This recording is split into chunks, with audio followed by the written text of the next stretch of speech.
Ok. am, bueno, buenas noches. Bienvenidos nuevamente a una sesión más del Webinario Internacional de Literatura y Cultura Hispana. Le damos la bienvenida a los profesores y estudiantes de este Sixth Form College y Cheadle and Marple College.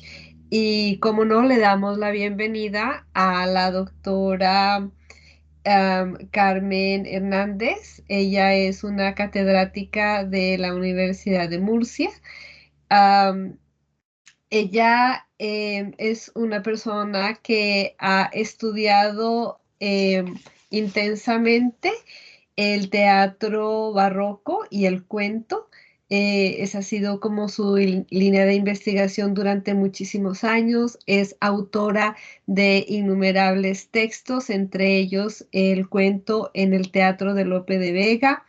También ha publicado en una gran variedad de revistas a nivel nacional e internacional.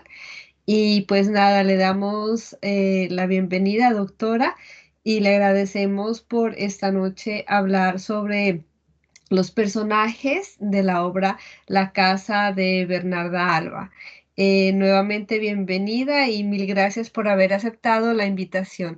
Tiene la palabra, doctora.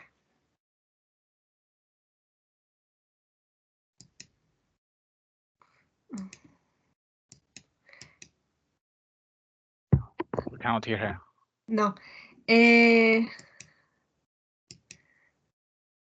Que no la puedo. Está usted en silencio, señora.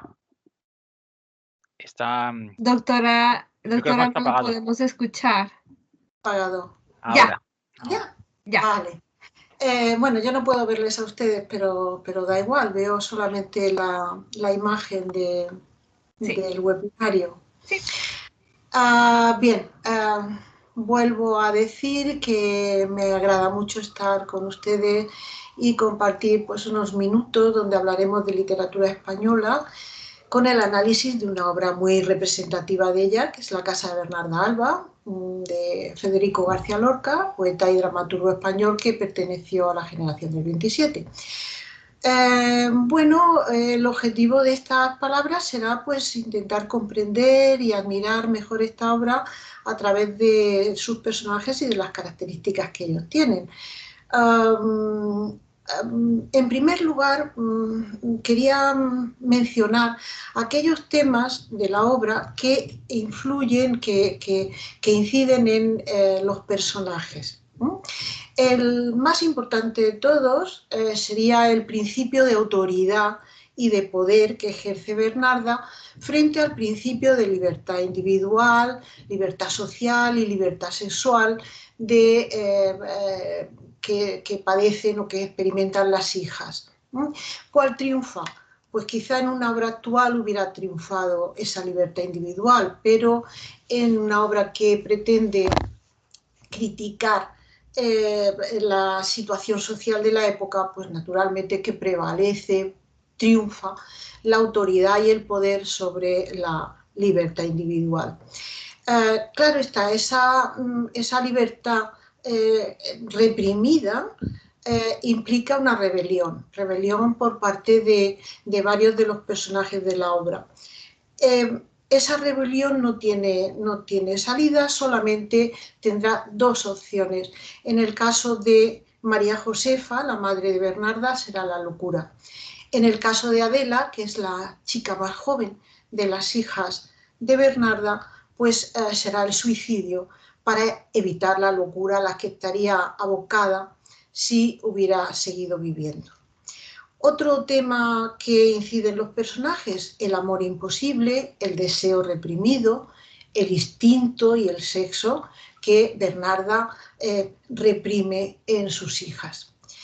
En relación con esto, el tema de la honra, que es un tema muy antiguo en el teatro español, ya es muy importante en el Siglo de Oro y que, tradicionalmente en la literatura española y en otras literaturas aboca a la tragedia y a la muerte. Todavía en la actualidad hay pues unos 5.000 asesinatos por honor al año, no ya en países orientales, sino también en Occidente. Y hay un artículo muy reciente sobre ese asunto. Otro tema, la tragedia. El propio García Lorca señala que la obra pertenece a una trilogía trágica junto con Yerma y Bodas de Sangre. Las tres acaban con sangre derramada, con muerte trágica. Lorca se mueve entre la tragedia de la tradición barroca, que él conocía muy bien, del teatro barroco, y la tragedia clásica, la tragedia de Grecia y de Roma, donde el fatum en Grecia y Roma o el destino lleva inevitablemente a la muerte. Y un par de temas más que me gustaría señalar, que parecen menores, que parece que tienen poca importancia, pero que en el desarrollo del drama tienen mucho significado, es por un lado el luto, que es los signos exteriores de un dolor por la pérdida de una persona, que es muy riguroso, y lo ha sido en España hasta hace relativamente poco tiempo, y que conlleva, entre otras cosas, otras obligaciones, el encierro en la casa, la falta de libertad. Por eso la casa, que da título a la obra, se convierte en un mundo cerrado dentro de otro mundo también cerrado, que es el pueblo donde esa casa está situada. Entonces los personajes se encuentran encerrados en esa casa y a ellos nos vamos a referir. Me voy a referir ahora, vamos a ir analizando en estos próximos minutos el funcionamiento de los personajes. A los personajes a nivel global se les puede diferenciar desde una perspectiva espacial, del espacio. Tendríamos, por un lado, los personajes de interior, los personajes que están dentro de la casa, encerrados dentro de la casa. Bernarda, sus hijas, su madre y relativamente Poncia. Y luego tendríamos los personajes de exterior, los personajes que están fuera de la casa y que entran en contacto de una manera u otra con los personajes del interior. Esos personajes serían, pues, los personajes del pueblo y fundamentalmente Pepe el Romano. Estos personajes de exterior o bien aparecen en la propia escena, encima de las tablas, en el tablado de la obra de teatro, con, por ejemplo, las mujeres que llegan con Bernarda después del funeral de su marido, o Prudencia, que hace una visita al principio del tercer acto a las muchachas y a la Bernarda que están encerradas. Pero luego hay otros personajes aludidos, el más importante de ellos, Pepe el Romano, pero también los segadores, Paca la Roseta, la hija de la librada, que tienen una fuerte connotación sexual. En cuanto al género de los personajes, pues mirando la lista de personajes que García Lorca colocó al principio de su obra, vemos que solamente aparecen mujeres. Él define La casa de Bernarda Alba como drama de mujeres en los pueblos de España. Lorca regularmente elegía mujeres como protagonistas de sus obras. Mariana Pineda, doña Rosita la Sortera, Yerma, la novia de Bodas de Sangre. Pero es que aquí son 8 las mujeres que protagonizan en exclusiva la obra. Por esa razón, algunos críticos han dicho que ningún personaje masculino aparece a lo largo de la acción. Y es cierto, ningún hombre aparece en escena sobre el tablado, pero son muy importantes. En los hombres como un colectivo y los hombres individuales. Los hombres como colectivo, pues en primer lugar están los hombres que asisten al duelo, pero que no pueden entrar en la casa, porque la casa es un recinto exclusivamente para mujeres. Están en el patio, pero las hijas de Bernarda los espían por las ventanas a escondidas. En el segundo acto aparecen los segadores, que tampoco aparecen en escena, pero entran dentro del encierro de las muchachas. ¿Cómo? Pues primeramente con las palabras de Poncia, que habla de su atractivo, dice que son buenos mozos y de su comportamiento con una prostituta. Pero luego también entran, si no ellos, sus canciones, entran dentro de la casa. ¿Y qué cantan? Abrir puertas y ventanas, las que vivís en el pueblo. Las hijas de Bernarda Alba no pueden abrir ni siquiera las ventanas. Y luego están los hombres individuales, que son dos. Uno, el padre recién fallecido, que se dedica a levantarle las enaguas a la criada detrás de la puerta. Y el otro, Pepe el Romano, que es el que crea el conflicto y la tragedia final. Los dos hombres se parecen porque los dos representan a una figura muy frecuente en el teatro español, que es la figura del Don Juan, el Don Juan Tenorio. Pero son Don Juanes de pueblo, Don Juanes de segunda fila, sin el atractivo romántico que tiene el personaje del Don Juan en otras obras.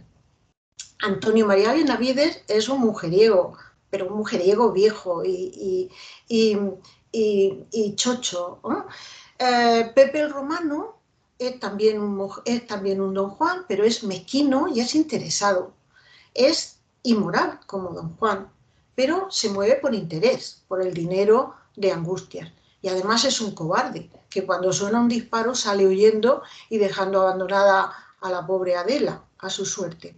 Pero para las 5 hermanas no solamente representa la atracción sexual y la falta de libertad, sino también el mundo exterior. Quien consiga a Pepe el Romano conseguirá salir de la casa de Bernarda y conseguirá salir de esa autoridad de su madre.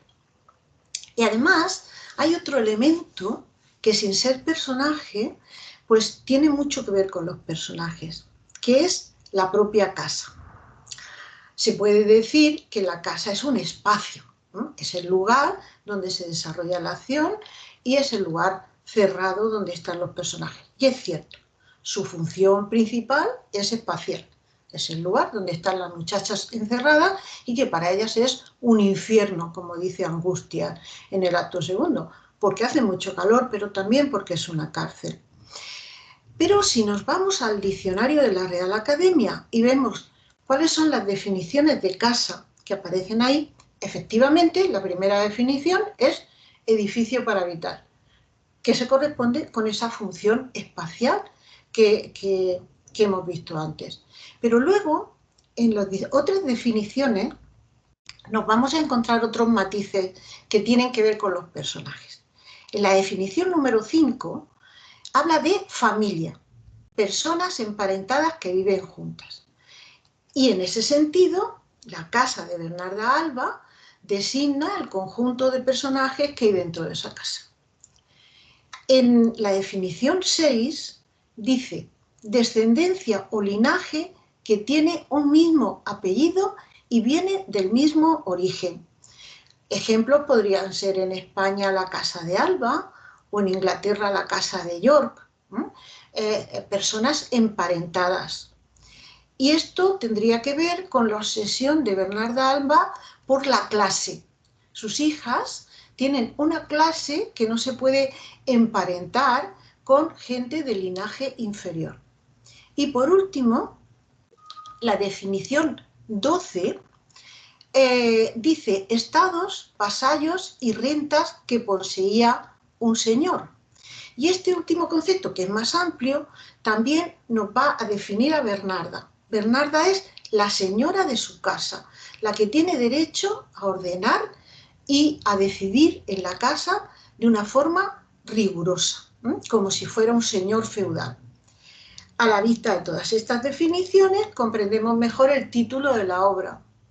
La casa de Bernarda Alba se refiere al espacio cerrado donde están los personajes, pero también a sus habitantes, también a los personajes que están en ella.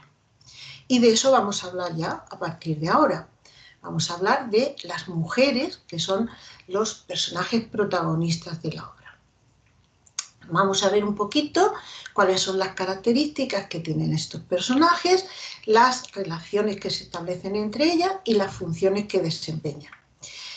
En primer lugar, claro, tenemos a Bernarda, que da nombre a la obra.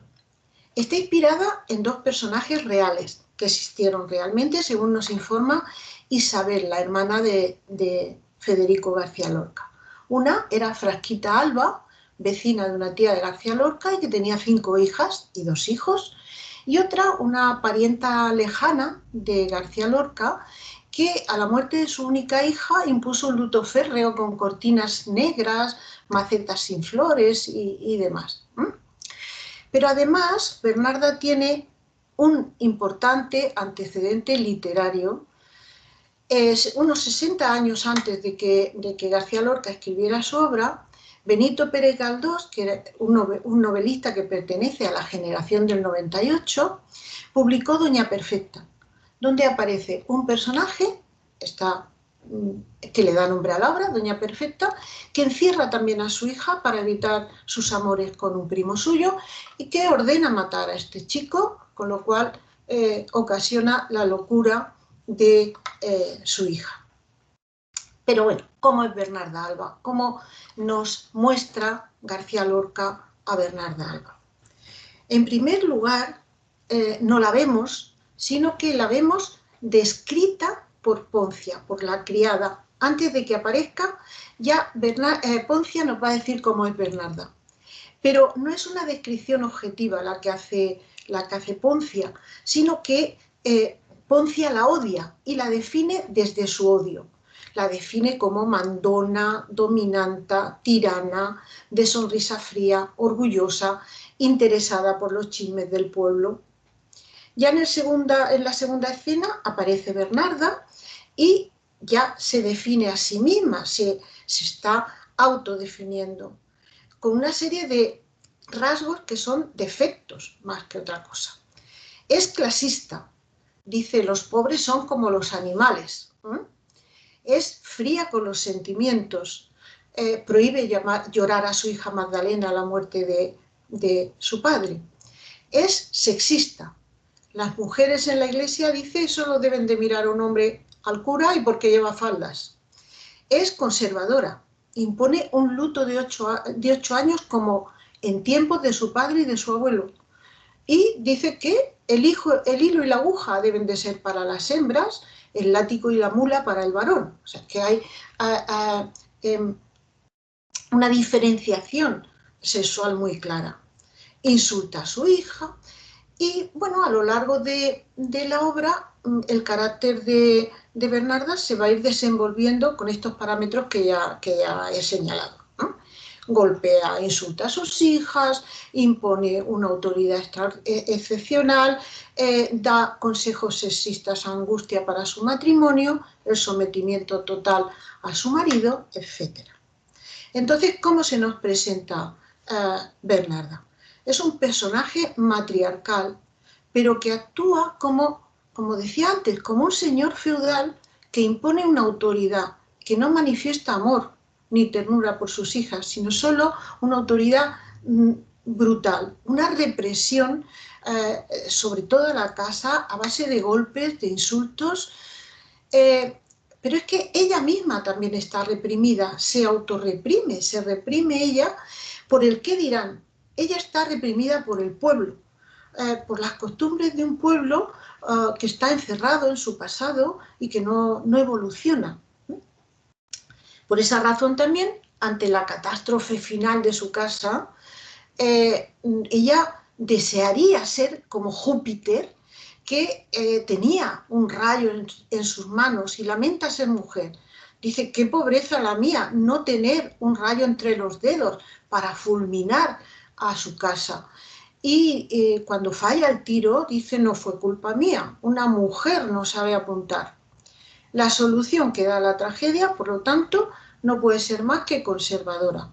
Mantiene las exigencias que impone la sociedad cerrada donde vive.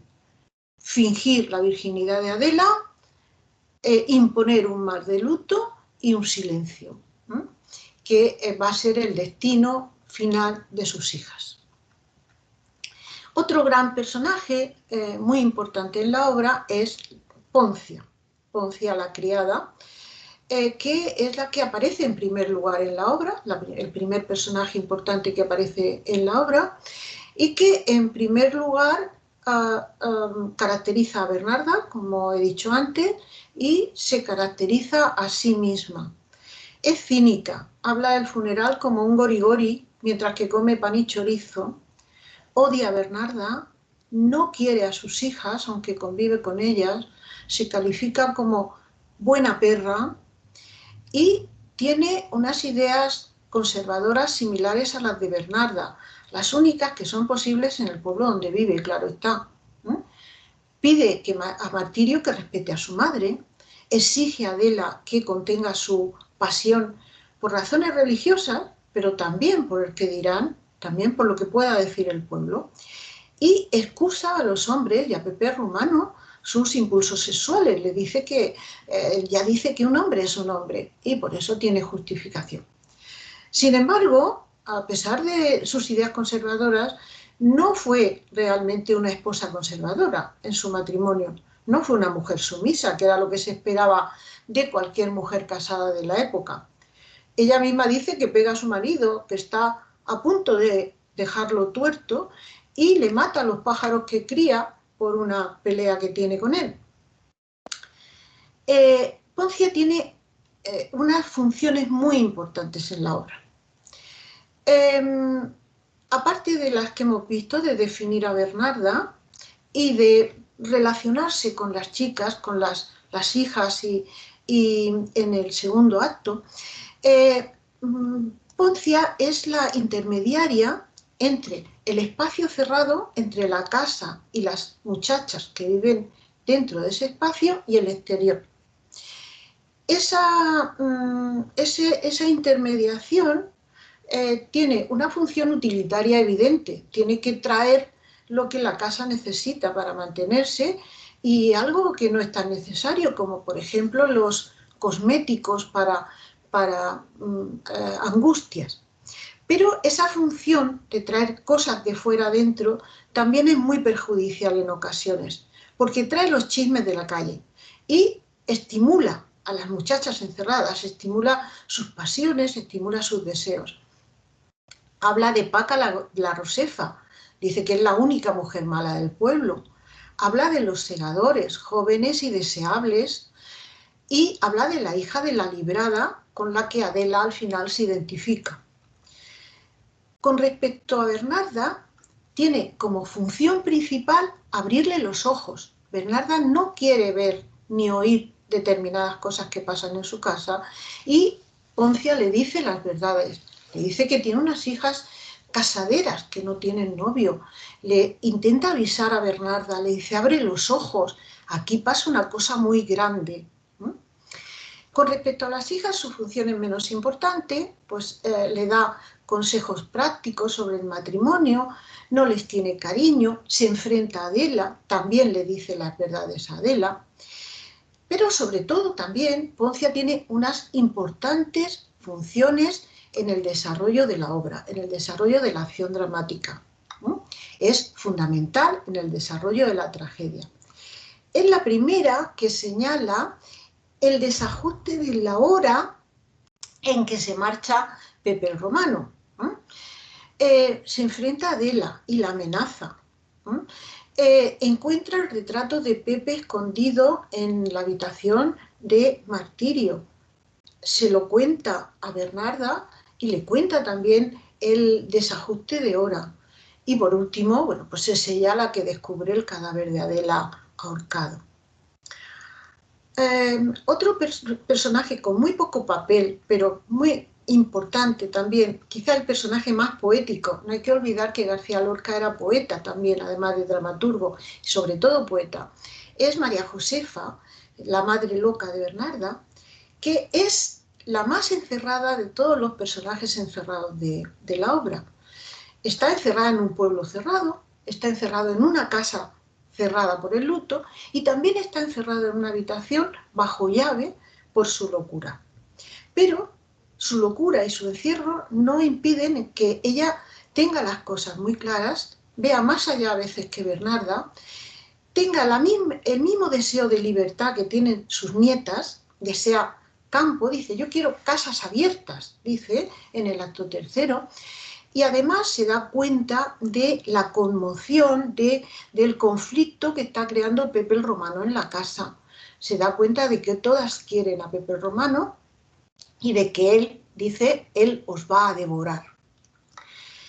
Y por último, llegamos a las hijas, 5 hijas, que se pueden analizar desde 3 perspectivas, desde 3 puntos de vista. Uno, como grupo, como colectividad. Otro, como individuo. Y la tercera forma es las relaciones que establecen unas con otras. Como grupo, pues en primer lugar, lo que dice Ponce al principio, son feas, ¿no? Y por eso tienen poco éxito entre los muchachos del pueblo.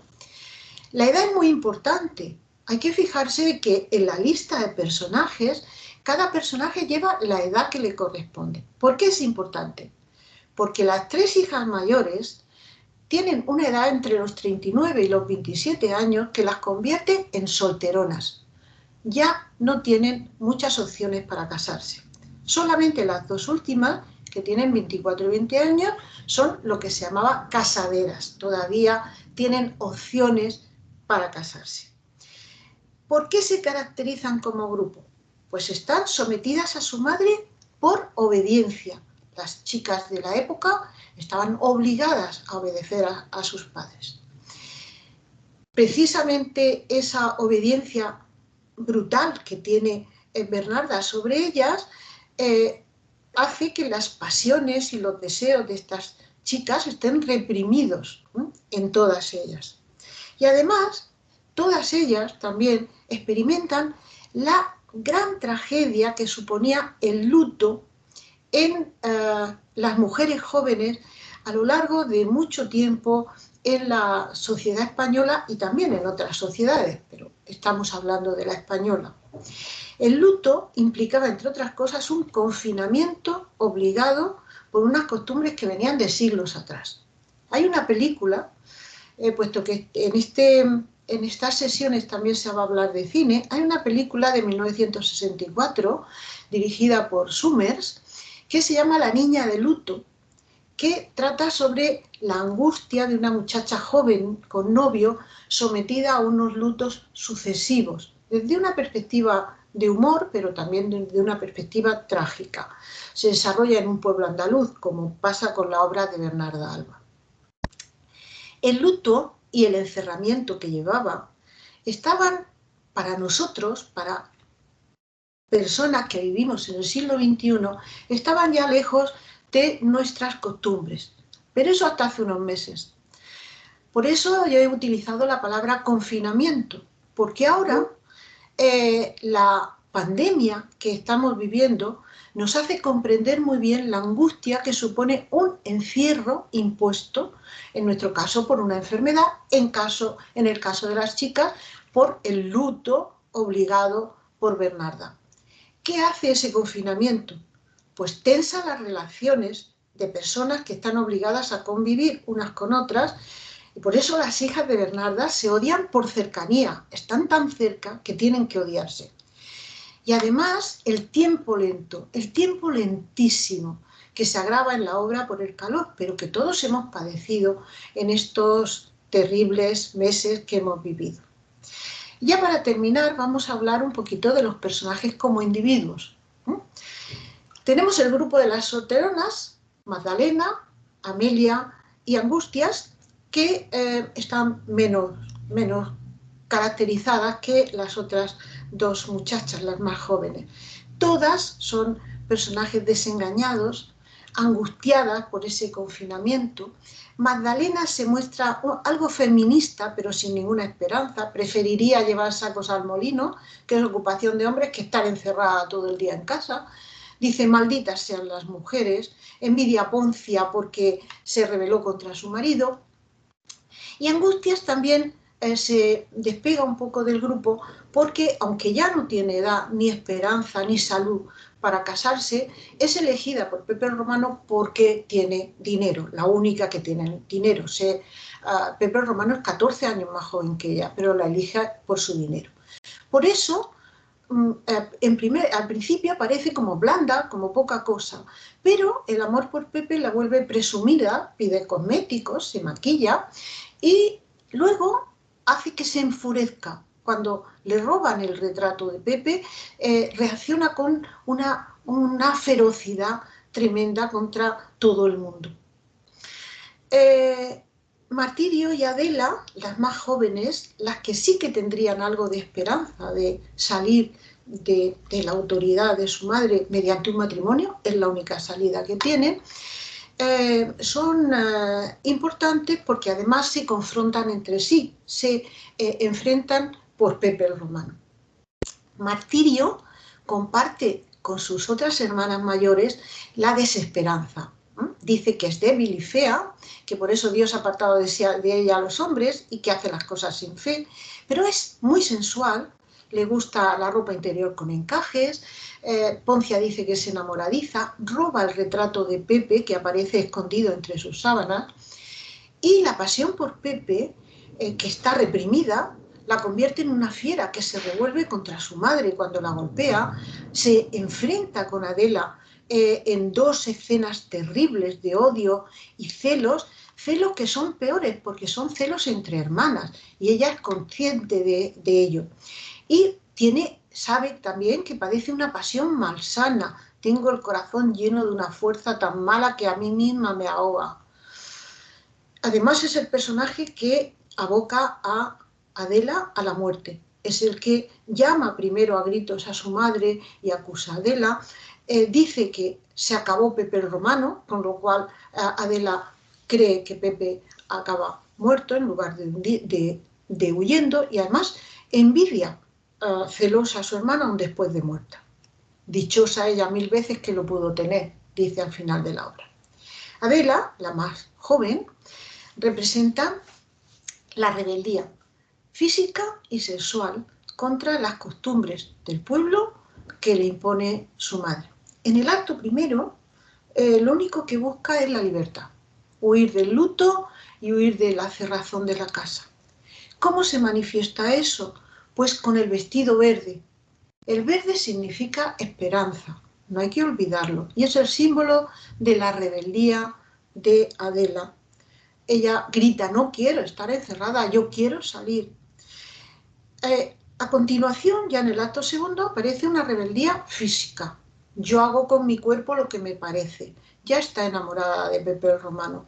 Mi cuerpo será de quien yo quiera.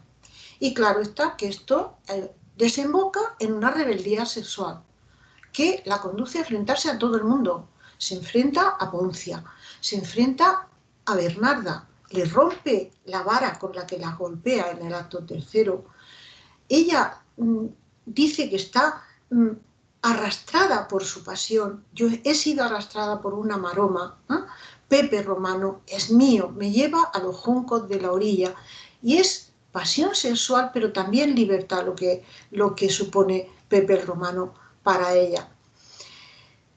En fin, esa rebeldía de Adela nada más que tiene dos salidas posibles. Una, como decía al principio, la locura, como su abuela, que sería más falta de libertad.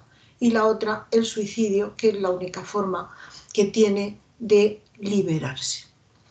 En definitiva, la casa de Bernarda Alba se nos presenta como un avispero de pasiones, odios, violencia, que está vivido por unas mujeres encerradas unas con otras, y esa convivencia extrema las conduce a las pasiones desatadas, al odio y a la tragedia. Era la única solución posible.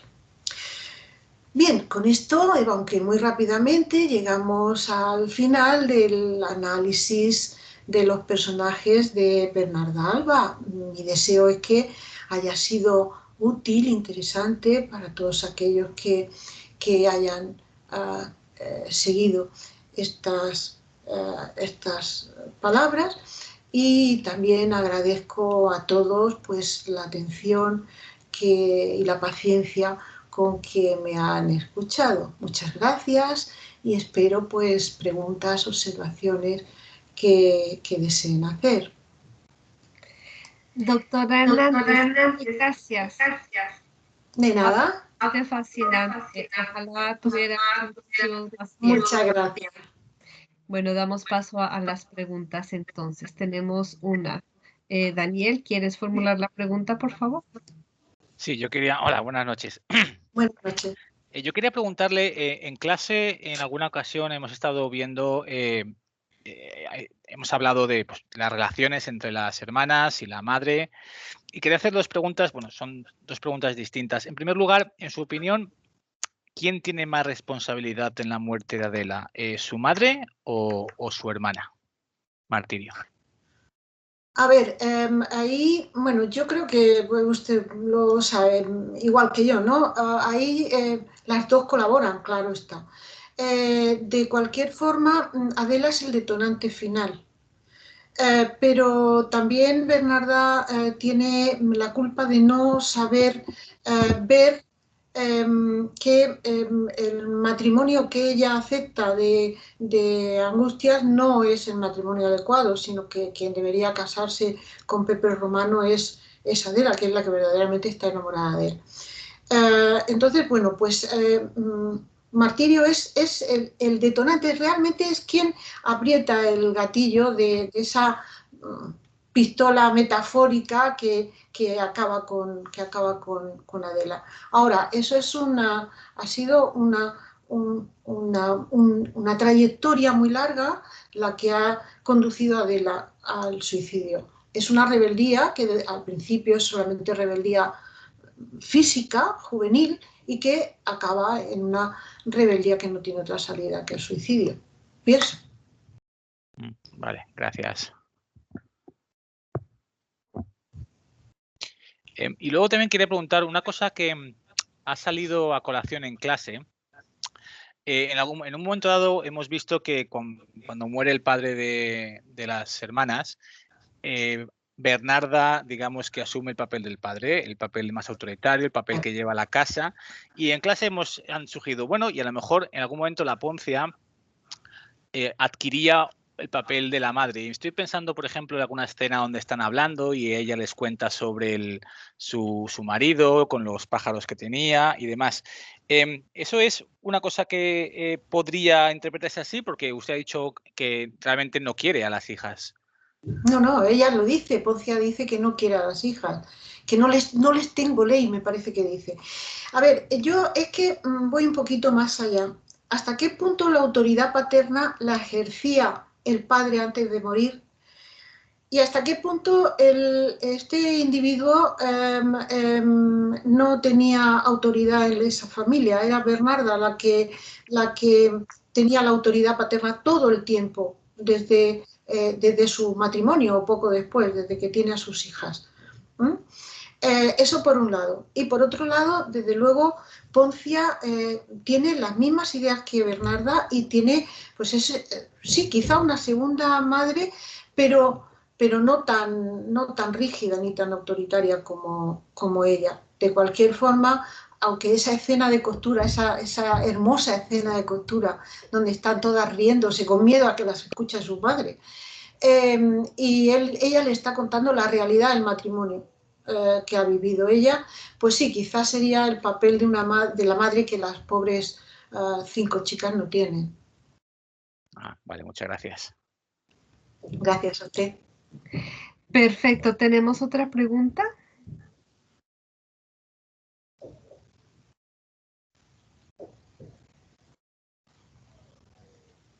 Mientras surge otra pregunta, yo tengo una, doctora. ¿Usted cuál cree que es el personaje estilísticamente más bello en la obra? A ver, yo siento debilidad, creo que se me ha notado por María Josefa. Es el personaje más poético, el que parece que está fuera de todo, pero está al tanto de todo, y que tiene pues quizá el elemento que en otras obras de García Lorca por ejemplo, en Bodas de Sangre, con la luna, todos esos elementos poéticos que aparecen en otras obras que en la casa de Bernarda Alba pues está más diluido, no se ve tan claro. Y en cambio esa figura blanca, con la cabeza perdida, pero tan consciente de lo que ocurre en la casa, a mí me gusta mucho, para mi gusto. Muy bien, muchas gracias. Tenemos a otra. Daniel, nuevamente, ¿quieres preguntar? Sí, me voy a aprovechar de su experiencia. En clase también hemos discutido alguna vez cómo los personajes pueden representar diferentes sectores o diferentes sectores de la sociedad española, cómo se rebelan contra la autoridad, cómo la aceptan de buena gana, de mala gana, cómo no hacen nada al respecto. Pero siempre nos quedamos discutiendo María Josefa cómo encaja en ese tipo de simbología. Ha mencionado usted que es un poco clarividente, cómo a veces ve más allá de lo que ven los demás, pero ¿tiene algún otro tipo de función representativa? ¿Representa algo, algún mensaje más allá de la zona, de la cosa estilística? Si buscamos un mensaje, a mí se me ocurre que quizás sean los deseos de García Lorca de libertad que no tenía, que, bueno, si trasladamos la obra al conflicto personal de García Lorca, ella es la que mejor expresa ese romper las puertas, ese ir al campo, que es el símbolo para García Lorca de la libertad que ni España ni él mismo tenían en todos los sentidos. Es que en clase, una de mis alumnas mencionó una cosa que nunca había pensado, que me parecía interesante, cómo las personajes pueden representar o podrían representar diferentes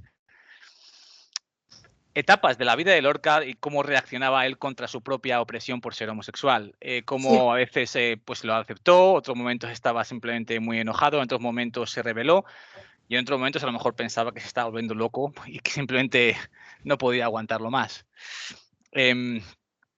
Y la verdad es que eso lo mencionó una alumna mía en clase y me pareció muy interesante. Y no sé si eso es una teoría que se ha mencionado en el pasado o no. Yo no, algo se ha sugerido, creo yo, pero lo que a mí me parece es que la literatura tiene esa maravillosa posibilidad de que cualquiera que se acerque a una obra puede, digamos, extraer sugerencias, riqueza que a lo mejor ni siquiera estaba en la intención del autor, o por lo menos en una intención consciente por parte del autor de representar. Y en el caso de los distintos García Lorcas que podrían estar, los distintos Federicos que podían estar en los personajes, naturalmente que sí, que tuviera él intención o no de representarse a sí mismo.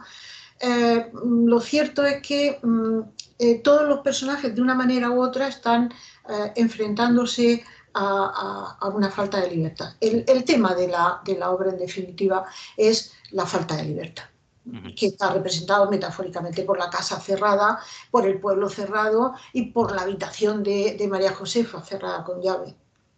Vale, muchas gracias. Pues bien, ahora ya hemos tristemente llegado al final de esta noche tan amena, tan enriquecedora. Yo creo que todos estarán de acuerdo conmigo que no quisiéramos que se hubiera terminado. No, creo que pasó demasiado pronto.